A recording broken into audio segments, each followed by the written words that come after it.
C'est un poète pas comme les autres, que les écoliers haïssent, arrogant avec sa cigarette aux lèvres. Notre invité de la semaine est Jacques Prévert.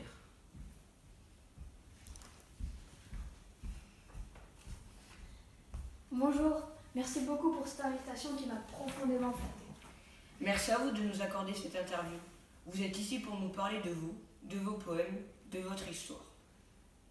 Nous voulons que chaque téléspectateur devant son poste ce soir puisse savoir vraiment qui se cache derrière les vers que vous composez. Comme à chaque début de semaine, nous laissons à notre invité le privilège de se présenter en quelques phrases. Privilège.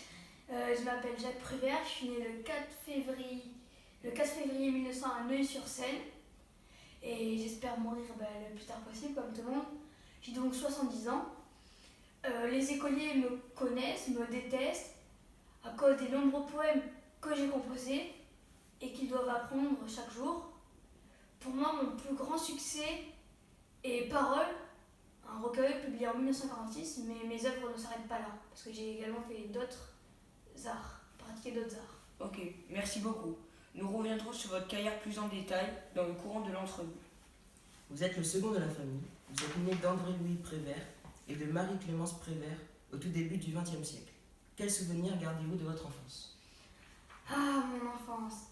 Je dirais des souvenirs mitigés, mais tout dépend de quand s'arrête l'enfance. Si elle se termine sa route en 1914, je dirais une belle enfance, voire une très belle enfance. Mais les années qui ont suivi noircissent quelque peu la page blanche de celle-ci. J'adorais mon père, et ce depuis mon plus jeune âge. Il faisait divers métiers et représentait pour moi la liberté. À l'école, je m'ennuyais, et lui savait tuer mon ennui. Je n'étais guère un élève modèle, mais en tant qu'homme de lettres, il m'a plongé dans le monde de la littérature. Et je ne m'y suis jamais noyée. Malgré le déménagement de 1906 à Toulon car il n'avait plus d'argent, car les métiers qu'il faisait ne gagnaient pas assez, je n'ai jamais eu de rancœur contre lui, au contraire.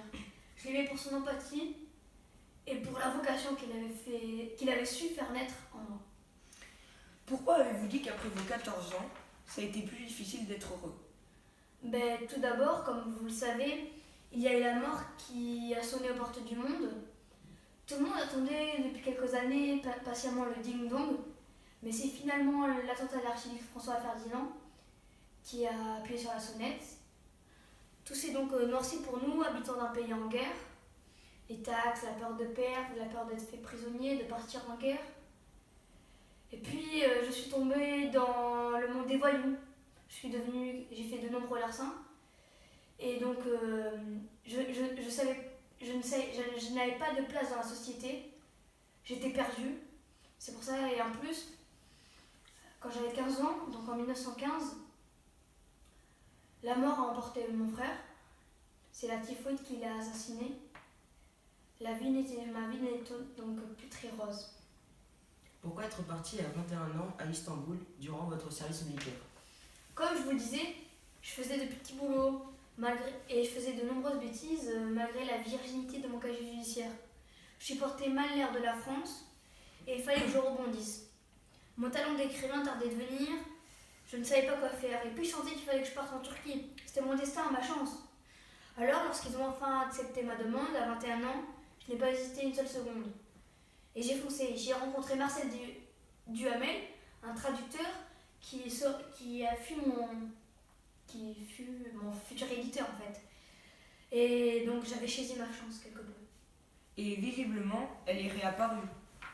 Lorsqu'à votre retour en 1922, vous retrouvez Yves Tanguy, un ami que vous aviez rencontré lors de votre service militaire à Saint-Nicolas-de-Port, 2 années auparavant. Tout comme moi, c'est un artiste de la langue française. Ensemble, nous avons fréquenté la Maison des Amis des Livres à Paris, où j'ai fait la connaissance de nombreuses personnalités telles que Louis Aragon ou André Breton. Puis avec les amis de Marcel Duhamel, nous avons organisé des rencontres dans un appartement parisien où nous parlions d'un courant littéraire important pour l'époque, le surréalisme. 54 rue du Château, c'est cela? Exactement, l'appartement d'Yves. C'était en fait un logement collectif, mais après mon mariage avec Simone Genève-Redier? C'est ça, du 30 avril 1925, je me suis installée près de la butte Montmartre, d'où j'ai commencé à écrire. Mais vous êtes néanmoins installé qu'en 1928, 3 ans après. Puis après l'écriture de votre premier poème, Les animaux ont des ennuis, vous avez rencontré Pierre Batchev et vous êtes devenus très bons amis, au point qu'il vous héberge avec Simone. En effet, encore une fois, j'ai fait une magnifique rencontre. Pendant toutes ces années, donc de 1928 à 1932, j'ai composé de nombreux recueils qui ont tissé, au fur et à mesure, mon nom dans la langue française. Malgré ma séparation en professionnel avec André Breton de 1930. Moi, j'étais trop libre pour lui, j'étais comme un père. Par contre, lui, c'était grande bouche pour petits résultats, si je ne veux pas être trop vulgaire. 1932 est le début d'une nouvelle ère pour vous. Le groupe Octobre vous permet de faire connaître vraiment, et pour la première fois, vous mettez votre ego de côté et appartenez au groupe des Lacoudem en vous déplaçant rue Dauphine. Mon ego mais oui, vous avez encore une fois raison. Mon premier succès, tentative de description d'un dîner de tête à Paris-France, en 1931, m'avait propulsé sur une autre scène. Et Paul Vaillant-Couturier m'a demandé d'écrire des textes contestataires, d'agitation propagande, comme on disait à l'époque, pour le groupe Octobre, ayant remarqué mon humour et ma qualité.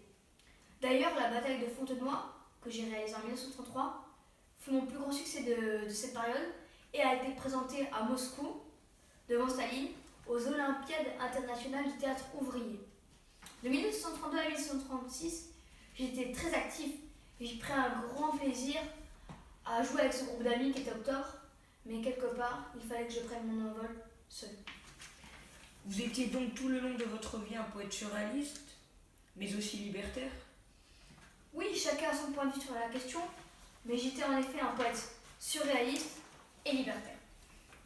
Pour ceux qui nous écoutent, le mouvement surréaliste est un mouvement automatique qui exprime le fonctionnement réel de la pensée, selon votre connaissance d'André Breton. Le mouvement libertaire, lui, est un mouvement qui lutte contre toute forme d'autorité dans l'organisation sociale et qui prône la liberté absolue. De 1936 à 1947, pourquoi êtes-vous attiré par le cinéma? Je me le demande encore aujourd'hui, je ne sais vraiment pas. Peut-être par curiosité ou simplement parce que j'aimais ce milieu si secret qu'était le cinéma à l'époque. J'étais attirée tellement et je ne regrette en aucun cas ce que j'ai fait. Pendant cette période, j'ai été scénariste et le dialoguiste de grands films, comme Drôle de drame, Le Quai des Brumes, Les Enfants du Paradis, ou Les Portes de la Nuit de Marcel Carné, et j'en suis très fière.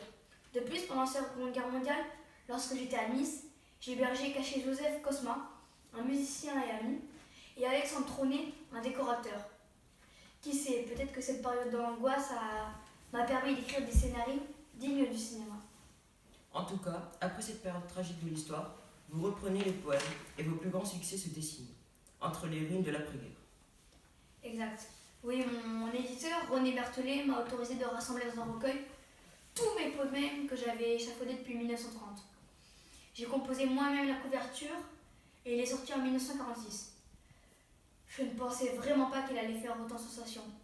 Je pense que l'écriture qui n'était pas trop difficile, presque humoristique avec un ton d'humour, et les thèmes tels que le bonheur simple, l'amour, ont plu au public. D'ailleurs, 5000 exemplaires se sont envoyés d'un coup. Les paroles ont été traduites en plusieurs langues, telles que l'italien, le japonais. Après cela, j'ai continué à écrire des recueils connus et aimés, comme Spectacle, La pluie et le beau temps, Histoire, Choses et autres, poésie d'expression des sentiments, du temps qui passe. Oui, en fait, je me suis éloignée du cinéma, mais je me suis rapprochée d'une poésie lyrique. Il faut aussi rappeler aux téléspectateurs que pendant cette période, vous composez des chansons comme la chanson des cireurs de souliers de Broadway en 1948 avec Henri Colas, et certaines sont reprises par le groupe Les Frères Jacques qui connaissent une notoriété mondiale. Et puis, il y a eu cette interview du 12 octobre 1948 à Paris. Que s'est-il passé vraiment? En fait, je suis tombée d'une porte-fenêtre et je suis restée dans le coma pendant plusieurs jours. Mais chez moi, c'était un sujet tabou et je ne souhaitais pas trop en parler. Rassurez-vous, aujourd'hui il n'y a pas de porte-fenêtre. Oui, mais grâce ou à cause de cet accident regrettable, je me suis exercée au collage, qui est une autre forme littéraire pour moi, autant poétique que mes recueils. En effet, vous vous retirez à Saint-Paul-de-Vence, en repos forcé, mais vous ne vous êtes pas vraiment reposé. Oui, parce que j'ai pratiqué le collage, mais j'ai aussi réalisé des films pour enfants. Et j'étais en collaboration avec des peintres et des photographes pour faire de nombreux ouvrages. J'étais passionnée par ce monde si magique que celui de l'art. D'ailleurs, en 1956, pour l'anecdote, je me suis installée dans la ruelle à côté du Moulin Rouge. Oh, très intéressant. En 1957, vous exposez pour la première fois vos collages. Quel effet cela vous a-t-il fait? J'étais tellement heureux, tellement fière.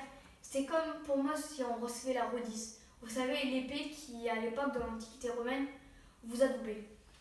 Pour moi, c'était comme une délivrance que d'exposer ces collages, puis d'en afficher 102 dans un musée à Antibes en 1963. D'ailleurs, vous les agglomérez à vos deux derniers recueils, Fratas de 1966 et Imaginaire qui vient de sortir. C'est tout à fait ça. Ils ont représenté une partie de ma vie importante et c'est normal que je fasse hommage à ce petit bout de mon existence. De quoi parle votre dernier recueil, Imaginaire, sorti cette année 1970? Ah, c'est compliqué. En fait, je mélange tout. Je raconte des histoires graves, moins graves, je fais des devinettes. J'essaie d'être poétique tout en relatant toutes sortes de choses. Mais mon recueil est surtout visuel, c'est pour ça qu'il faut l'acheter. C'est une autre façon de voir la poésie en restant plutôt surréaliste. Merci beaucoup pour cette partie de votre vie professionnelle et privée. Pour terminer, parlons de votre poème type, votre poème en général, et intéressons-nous très brièvement à votre vie et à des anecdotes. Dites-moi, si je me trompe, vous avez quitté votre première femme Simone en 1935. Vous avez vécu deux histoires d'amour de 1936 à 1943 avec Jacqueline Laurent, une comédienne, et Claudie Emanueli, ou Claudie Carter, une actrice qui avait 15 ans. Pourquoi si tôt? Ah, vous savez comme j'attendais cette question. Quelquefois, l'amour n'a ni âge ni prix. Et puis, je vous laisse réfléchir avec ça.